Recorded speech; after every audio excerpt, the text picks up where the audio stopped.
नमस्कार प्यारे साथियों, आप सभी का आज की क्लास में बहुत बहुत स्वागत है। दोस्तों आशा करते हैं आप सब मस्त होंगे। ठीक है चलो स्टार्ट करते हैं। आपके सामने और आपने थंबनेल पे देख ही लिया होगा कि आज की क्लास बहुपद के ऊपर होने वाली है, यानी पॉलीनोमियल। कहने की बात करें, हमने इस क्लास को 2 चैप्टर्स कंप्लीट कर चुके हैं। कौन कौन से चैप्टर कंप्लीट कर चुके हैं? एक तो ट्रिग्नोमेट्री और एक हो गया आपका एप्लीकेशन ऑफ ट्रिग्नोमेट्री, यानी त्रिकोणमिति और त्रिकोणमिति के कुछ अनुप्रयोग। ठीक है, ये दोनों चैप्टर हमने पूरे कंप्लीटली कंप्लीट कर दिए हैं। जिन्होंने नहीं देखी, डिस्क्रिप्शन बॉक्स में आपकी क्या है, प्लेलिस्ट संकल्प बैच के नाम से प्लेलिस्ट बनी हुई है, वहाँ पर आप जा सकते हैं। अगर आपको नहीं मिलता तो आप जा करके चैनल पे चले जाएंगे। ठीक है, जब लोगों पर क्लिक करेंगे, नाम जो लिखा है यहाँ पर, नाम पे क्लिक करेंगे, सीधा आप जाएंगे, वहाँ पर प्लेलिस्ट नाम का एक सेक्शन होगा, उस पर क्लिक करोगे, वहाँ पर आपको सारी क्लासेस मिल जाएंगी, बाय प्लेलिस्ट के थ्रू बनाई गई हैं। चलो आज इस क्लास में हम सवाल नहीं करने वाले हैं, पहले बता देते हैं। इस क्लास में हम सीखेंगे बेसिक, क्या है बेसिक, क्या है चीज़ें। पॉलीनोमियल देखो, बहुपद उससे बहुत ज़्यादा टफ चैप्टर नहीं है, आसान चैप्टर है। लेकिन अगर आप लोग थोड़ा सा मैनेज करके सिस्टमैटिक ढंग से अगर पढ़ेंगे, थोड़ा सा बेसिक जान लेंगे, तो ये चैप्टर करने में बहुत मज़ा आएगा। ठीक है, तो हम इसकी शुरुआत थोड़ा सा बेसिक से करते हैं। देखो, अपना तो मामला क्लियर है कि जो पढ़ाते हैं विधिवत पढ़ाते हैं, कि एक बार अगर लेक्चर देखने के बाद फिर प्रॉब्लम नहीं होगी। प्रॉब्लम बीच में जो आएंगे, प्रॉब्लम उन्हीं को होगी। इसलिए जो बीच में आ रहे हैं ना, आए अगर, तो वो शुरुआत से लेक्चर देखना, ये नहीं कि बीच से आओगे फिर बीच से आपको सवाल समझ में नहीं आएगी। ठीक है, और थोड़ा सा क्या रहता है कि हम जल्दबाजी में चलते हैं, तो थोड़ा सा जल्दबाजी नहीं चलेंगे, आराम आराम सीखेंगे। चलो बात करते हैं बहुपद। बहुपद का मतलब, बहु मतलब बहुत सारा, पद मतलब टर्म। ठीक है, कोई एक चार अक्षर से बना हुआ एक पद होता है। ठीक है, हम बहुपद को जानने से पहले ना, हम कुछ पदों का विशेष ध्यान रखते हैं और कुछ चीज़ें नई नई सीखते हैं। ठीक है, क्लियर है? हाँ, तो कुछ कुछ चीज़ें सीखेंगे। सबसे पहले बहुपद को जानने से पहले होता है ना, ठीक है, इसमें आता है एक पद, एक पदी, द्विपदी, फिर आता है बहुपदी, एक पदी, द्विपदी, त्रिपदी, बहुपदी। ठीक है, तो मामला ये होता है। अब पहले हम अगर हम बात करें पद ना, पद को जानने से पहले हम जान लेते हैं, आप पद ही जान लें। जैसे मैंने यहाँ पर लिखा क्या, 2x, क्या लिखा, 2x, केवल क्या है, 2x है ना, केवल 2x है। तो इसमें एक पद है, एक पद का मतलब एक टर्म, एक बात। ठीक है, एक कंप्लीट, उसमें चर भी हो सकता है, अचर भी हो सकता है। अभी हम बात करेंगे चर अचर पर भी। ये हो गया। अब इसे मैंने जोड़ दिया क्या, 2x + 2, बात समझे, 2x + 2, एक पद आपका ये हो गया, एक पद ये आपका हो गया। तो ये आपका इक्वेशन कैसे हो गया, दो पदी। मैं पद बात कर रहा हूँ, पद टर्म सिखा रहा हूँ कि टर्म कैसे बनती है। एक टर्म रहेगी, एक पद रहेगा तो एक पदी, दो जुड़ जाएंगे। ठीक है, दो संख्या या दो अक्षर जुड़ जाएंगे तो क्या हो जाएगा आपका, द्विपदी। अब मैं इसी में इसको स्क्वायर बना दूँ, इसको x बना दूँ, यहाँ पे लिख दूँ 4, तो कितने पद हो गए, 1 2 और एक क्या हो गया, 3। बात समझ आ रही? इधर बेसिक क्लास है, इससे ज़्यादा बेसिक कुछ भी नहीं हो सकता पॉलीनोमियल में। एक पदी, द्विपदी और बहुपदी, ये आपका 2 है, इसको तुम समझने के लिए 2 लिख सकते हो। ठीक, तो एक पदी, द्विपदी और बहुपदी। तो पदी समझ में आ गया ना। अब इसी प्रकार बहुपद का मतलब क्या होता है, पॉली मतलब होता है जब कई सारे जुड़ जाएं, 3 भी हो सकते हैं, 2 भी हो सकते हैं, ठीक है, 4 भी हो सकते हैं, 5 भी हो सकते हैं। पॉलीनोमियल, बहु मतलब ढेर सारे, पद मतलब जब ऐसा इक्वेशन, ऐसा समीकरण जिसमें क्या हो, कई सारे पद हो, तो आपका क्या कहलाता है, बहुपद कहलाता है, पॉलीनोमियल कहलाता है। ठीक है, कोई दिक्कत? यहाँ तक क्लियर है ना? आप पद वाला समझ गए। अब हम थोड़ा सा समझते हैं चर अचर। क्या समझते हैं, चर अचर। अब आप एक पदी, बहुपदी और सब समझ गए, पद समझ गए, आप समझते हैं चर और अचर। चर और अचर, देखो चर क्या होता है। ठीक है, क्या होता है, चर क्या होता है, ऐसा कोई संख्या या ऐसा कोई पद, ठीक है, ऐसी कोई संख्या जिसकी घात क्या, जिसकी घात क्या हो, अनंत हो, क्या हो, अनंत, इनफाइनाइट। ठीक है, वो आपका कहलाता है चर। जैसे मैं मान लूँ यहाँ पर x, तो x की घात मैं यहाँ चाहे 1 लिखूँ, चाहे मैं 2 लिखूँ, चाहे 5 लिखूँ, चाहे 10 लिखूँ, चाहे 15 लिखूँ, अनंत लिख सकता हूँ, कुछ भी लिख सकता हूँ। ठीक है, मैं यहाँ पर लिख दूँ y की पावर में चाहे 15 लिखूँ, चाहे 50 लिखूँ, चाहे 100 लिखूँ, चाहे 200 लिखूँ, कोई फर्क नहीं पड़ता, इसका मामला वही रहेगा। बात समझ गए? तो चर आपका जनरली जो आपके A to Z होते हैं ना, जो A to Z sounds letter होते हैं, इन्हीं को लगभग चर माना जाता है। ठीक है। तो इस लगभग मोस्टली केस में इन्हीं को माना जाता है। तो ये आपका चर कहलाते हैं। इनकी घात कुछ भी हो सकती है यहाँ पर, अकॉर्डिंग टू द आपका जो इक्वेशन होगा उसके अकॉर्डिंग हम देख लेंगे। अब बात करें हम अचर के बारे में। अचर के विषय में अगर चर्चा करें तो अचर का मतलब होता है चर जिसकी घात अनंत हो। अचर का मतलब आचर चर मतलब कि चर का उल्टा। इसकी अनंत है, अनंत तक जा सकते हैं, बहुत दूर तक जा सकते हैं, लेकिन इसको कहाँ तक जा सकते हैं जिसकी घात अब ए अनंत तक जा रहा है तो फिर वो अनंत से पास लाना यानी 0। तो क्या हो, ऐसी संख्या जिसकी घात क्या हो, जिसकी घात क्या हो, घात जिसकी क्या हो, शून्य हो। क्या हो, शून्य यानी 0 हो। ठीक है। अब देखो इसे यहाँ पर क्या है, इसकी घात क्या है, यक्स की एक अकेला रहेगा तब उसकी 1 घात मानी जाती है, लेकिन 2 है, 3 है, 4 है, 5 है, इन सब की घात क्या मानी जाती है, इसमें बहुपद में सबकी क्या मानी जाती है, शून्य मानी जाती है, 0 मानी जाती है। तो इसीलिए जितने भी लगभग मोस्टली जितने नंबर होते हैं 2 3 4 5 6 7 8 9 10 ये सब क्या कहलाते हैं, अचर कहलाते हैं। और जो आपके A to Z अल्फ़ाबेट्स हैं उन सब की जो घातें होती हैं उनको माना जाता है चर के रूप में। तो आपको चर और अचर समझ में आ गया होगा मेरे हिसाब से। ठीक है, बात समझ गए, बहुपद भी समझ गए, एक पदी द्विपदी, इसमें इतना बेसिक है दोस्त, इतना तो आपको करना होगा। ये बातें अगर आपको समझ में आएंगी, जब हम बोलेंगे ना कि इसका चर इतना है, इसका अचर इतना है, तो वहाँ पर आपको दिक्कत नहीं होगी।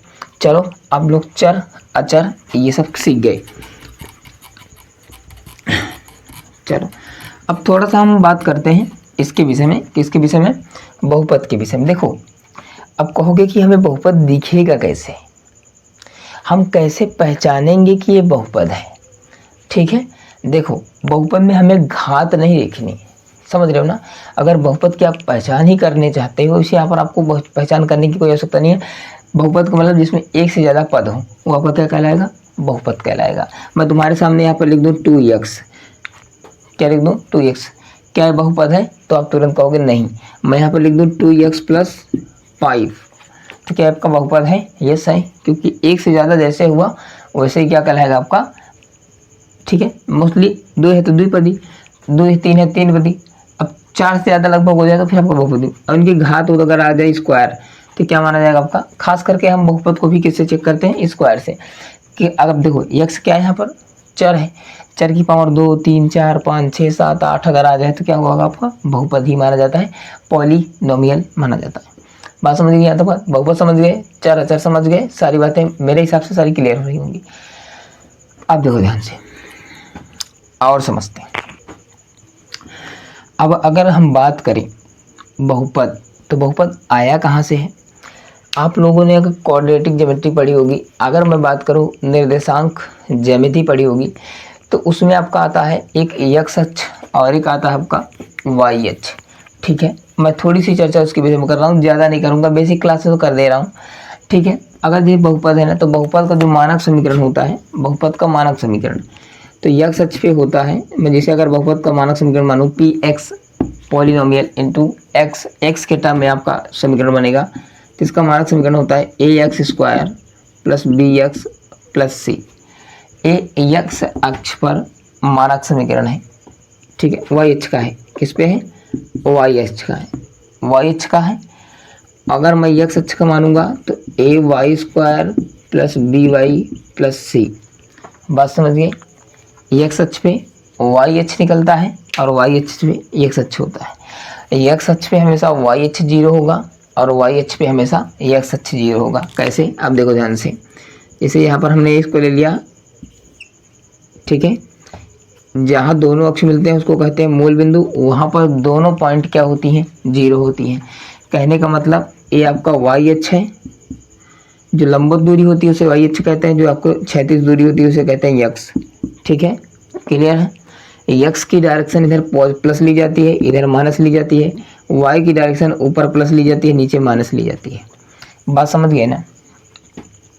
ये आपका क्या है, चतुर्थांश है, क्योंकि ये 4 भागों में बट रहा है। ठीक है, ये आपका क्या है, फर्स्ट है, ये आपका क्या है, सेकंड है, ये आपका क्या है, थर्ड है, ये आपका क्या है, फोर्थ है। 4 चतुर्थांश हैं, पहला, दूसरा, तीसरा और चौथा। बात क्लियर है यहाँ तक, पहला, दूसरा, तीसरा और चौथा। इधर इधर अगर हम बढ़ेंगे तो हमारी वैल्यू किधर जाएगी, ये अगर अब इसमें से x का मान अगर प्लस में आएगा तो हम इधर बढ़ेंगे, x का अगर मान माइनस आएगा तो हम इधर बढ़ेंगे, y का प्लस माइनस आएगा तो इधर बढ़ेंगे, माइनस आएगा तो नीचे बढ़ेंगे। बात समझ गए ना, क्लियर है। x अक्ष पे y अक्ष का मान 0 होगा और y अक्ष पे x अक्ष का मान 0 होगा। आपको ऐसा क्यों होता है, ऐसा इसलिए होता है क्योंकि x अक्ष पे y अक्ष का मान नहीं रख सकते, अपोजिट होते हैं, कट जाते हैं, ठीक है, इसलिए इनका क्या होता है 0 हो जाता है। बात समझ गए। अब देखो ये फर्स्ट कोऑर्डिनेट, ये सेकेंड कोऑर्डिनेट और ये थर्ड कोऑर्डिनेट और ये आपका क्या है फोर्थ कोऑर्डिनेट है। प्रथम चतुर्थांश, द्वितीय चतुर्थांश, तृतीय चतुर्थांश और चतुर्थ चतुर्थांश हो गया। अब देखो और एक बात थोड़ी सी क्वाड्रेटिक ज्योमेट्री से सिखा देते हैं। इसमें जब हम निर्देशांक लिखते हैं ना तो x और y लिखते हैं हमेशा, यानी x अक्ष पहले आता है, फिर क्या आता है y अक्ष आता है, और x अक्ष जो आपको होता है इसको हम कहते हैं भुज, क्या कहते हैं भुज कहते हैं, और y अक्ष को क्या कहते हैं कोटि कहते हैं, क्या कहते हैं y अक्ष को कोटि कहते हैं। x अक्ष का हमेशा मान चाहे प्लस होगा चाहे माइनस होगा हमेशा पहले लिखा जाएगा, y अक्ष का मान हमेशा चाहे प्लस हो चाहे माइनस हो हमेशा बाद लिखा जाएगा। x अक्ष को क्या कहोगे भुज और y अक्ष को क्या कहोगे कोटि कहोगे। अब कहोगे सब ये बातें क्यों सिखा रहे हैं, हम तो डायरेक्ट सवाल कर लेते, सवाल करने की बात नहीं है, सवाल हम करवा देंगे चुटकी में हो जाएगा, सवाल कोई दिक्कत नहीं, ये बेसिक सीख लो, ठीक है। अगर कभी ग्राफ वगैरह आ जाता है ना तो फंस जाते हैं मामला, इसलिए बातें सिखा रहे हैं कि मामला बनता कैसे सीख जाओ ताकि कोई दिक्कत ना हो आपको। बात समझ गए। अब x अक्ष है ना, अब देखो जैसे पहला चतुर्थांश है इसमें x भी प्लस है और y भी प्लस है, तो यहाँ पर x पहले लिखोगे प्लस कामा y प्लस है तो प्लस, ठीक है, यहाँ पर सिंबल क्या आएगा प्लस प्लस का। अब इसमें x माइनस है माइनस आएगा, y प्लस है प्लस होगा, तो यहाँ पर क्या आएगा प्लस और माइनस निर्देशांक, इसमें दोनों माइनस है तो माइनस कामा माइनस होगा, इसमें x प्लस है प्लस लिख लो, y माइनस है माइनस लिख दो। तो यहाँ पर चारों तो चतुर्थांश के अलग अलग सिंबल होंगे। प्रथम में क्या आएगा प्लस प्लस, सेकेंड में आएगा आपका माइनस प्लस, और थर्ड में आएगा माइनस माइनस, और फोर्थ में आएगा प्लस माइनस। x अक्ष हमेशा आगे होता है और y अक्ष हमेशा पीछे होता है। x अक्ष को भुज कहते हैं, y अक्ष को कोटि कहते हैं। इतनी बात समझ में आ गई। अगर जिनको नोट करना है उसे नोट कर लो, एक काम की बातें हैं, ठीक है। ये सब बातें वैसे ये टॉपिक निर्देशांक का है, लेकिन क्योंकि जो भी आपका पॉलिनोमियल निकल के आया है, बहुपद निकल के आया है, इसका इक्वेशन वगैरह जितनी भी चीज़ें बनी हुई हैं वो सारी की सारी कहाँ पर बनी हुई हैं आपकी, सब की सब इसी से डिजाइन होकर के आई हुई हैं क्वाड्रेटिक ज्योमेट्री से। समझ गए। चलो इतनी बातें तो आपको मेरे हिसाब से आपको क्लियर हो गई होंगी और आपको समझ में आ रही होंगी। चलो बहुत बढ़िया यार, आप लोग सीख पा रहे हो बढ़िया सा, ठीक है, मस्त।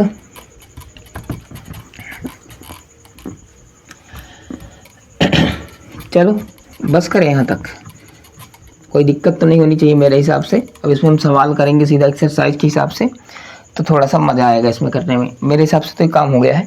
थोड़ी सी बात करें अगर हम, देखो थोड़ी सी अगर चर्चा करें, एक आगे सवाल आपका आएगा, कोई भी इक्वेशन जैसे बनता है, जैसे मैं से यहाँ पर मैं मान के रखूँ कि कोई मान लो px बराबर कोई इक्वेशन है, मान लो 2x² प्लस 5x प्लस 3, ऐसा कोई इक्वेशन दिया है, ठीक है। हम इसका क्या निकालना चाहते हैं शून्यक, शून्यक जिसको हम कहते हैं मूल, मूल होता है जो x की वैल्यू निकलती है, यानी जो चर का मान निकलता है उसी को शून्यक कहते हैं, उसी को रूट कहते हैं, उसी को मूल कहते हैं। शून्यक और मूल एक ही चीज़ है, अंग्रेजी में इसको रूट कहते हैं। रूट का मतलब होता है जो आपकी चर होता है ना, आपका चर जो निकलता है x का मान, या जो यहाँ पर चर होता है, चर का जो मान निकलता है वही शून्यक कहलाता है, वो इसका मूल कहलाता है, वो इसका रूट कहलाती है। अब देखो जैसे मैं बताऊं कि ग्राफ कैसे बनते हैं। अगर मैं यहाँ से ax बराबर क्या मान लूँ 0, क्या मान लूँ ax बराबर अगर मैं 0 मान के रखूँ, यहाँ पर दो चीज़ें होती हैं। अगर इसका मूल निकालना है ना, कोई भी इक्वेशन का मूल निकालना है तो फार्मूला सीधा होता है, ठीक है। अगर मूलों का गुणनफल निकालते हैं, यानी शून्यक, क्या शून्यक का योग निकालते हैं ना, ये आपको होता है माइनस में b/a होता है। आगे हम फार्मूला पढ़ेंगे, भी समझा के रहे हैं बस। b का मान क्या है, ये आपका a होता है, आपका b होता है, आपका c होता है। अभी जो इक्वेशन लिखे थे मानक समीकरण वही है आपका। तो a का मान क्या है 2 है, b का है प्लस है तो माइनस लगेगा सूत्र में 5, तो कितना हुआ ये 5/5 2 हुआ माइनस के साथ, मैं यहाँ 5 ना मान करके क्या मान लेता हूँ, 6 मान लेता हूँ, तो तब तक ये क्या हो जाए, पूरा कट जाए। तो मैं समझाने के लिए एक सवाल ले रहा हूँ आपका, यहाँ कटेगा कितना आएगा, -3 आएगा। क्लियर है यहाँ तक? ठीक है। और यहाँ 6 ना मान करके मैं यहाँ पर क्या मान लेता हूँ, 8 मान लेता हूँ। अब ये शून्य का योग हो गया। ठीक है। और गुणनफल शून्य का अगर मैं बात करूँ गुणनफल तो कैसे निकालेंगे, इसको निकालेंगे हम C/A। तो यहाँ है 8, यहाँ है 2 काटोगे, यहाँ कितना आएगा 4। तो एक आपका आया 4 और एक आपका आया क्या, एक आपका आया 4, एक आपका आया -3। तो ये आपका शून्य का योग और शून्य का गुणनफल निकलता है। ये सवाल आएंगे आगे करेंगे, इसमें कोई दिक्कत की बात नहीं है, तुम आराम से कर जाओगे, कोई दिक्कत की बात नहीं है। चलो इतना हो गया, कोई दिक्कत। अब मैं एक इक्वेशन लिखूँ तुम्हारे सामने।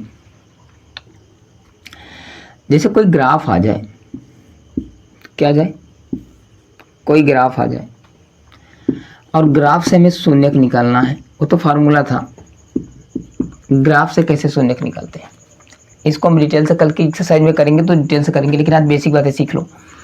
अगर कोई भी लाइन, कोई भी रेखा अगर किसी भी ग्राफ को x अक्ष और 2 अक्ष किसी भी कोऑर्डिनेट को एक बार काटती है तो उसके शून्यकों की संख्या पूछता है कभी कभी गूगल पे में, ग्राफ दे देगा, पूछ लेगा।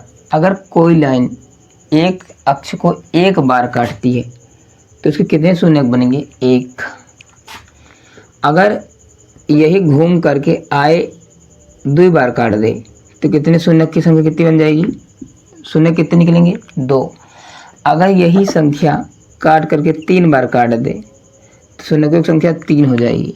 अगर 4 बार काट दे तो क्या हो जाएगी, शून्य की संख्या 4 हो जाएगी। बात समझ गए?